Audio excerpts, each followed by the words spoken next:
Alors, si desktop black hole signifie le trou noir ordinateur, comme le nom semble suggérer, il s'agit d'une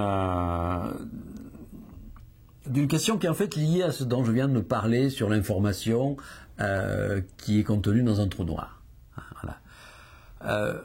Qu'est-ce que c'est qu'un ordinateur?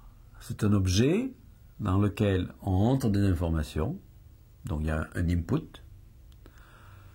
Dans l'objet en question, il y a des processeurs qui traitent l'information, puis après on obtient un résultat, output ou sortie. Donc, entrée, traitement, sortie, input, traitement, output, etc.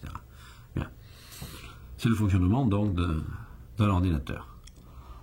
On se dit maintenant un trou noir. Qu'est-ce que c'est? C'est un objet.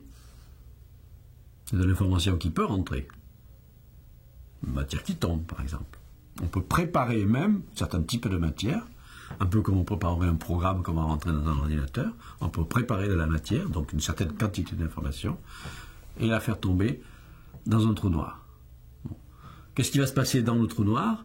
Il va y avoir un traitement de cette information par des phénomènes gravitationnels, interactions entre particules élémentaires, tout un ensemble de choses. Bien. Avant la découverte de l'évaporation, c'est-à-dire du rayonnement Hawking, on disait que le trou noir ne pouvait pas faire office d'ordinateur parce qu'il n'y aurait pas de sortie. Or, avec le rayonnement Hawking, on se dit, au bout d'un certain temps, l'information va ressortir. Donc, il y a une output, il y a une sortie. Donc, d'une certaine façon, on a imaginé, quelques théoriciens de l'informatique, et un petit peu également savants en relativité générale, ont étudié cette possibilité qui semble fascinante, mais elle est très, pour l'instant, science-fictionnesque, du trou noir ordinateur. Ce serait l'ordinateur ultime du futur.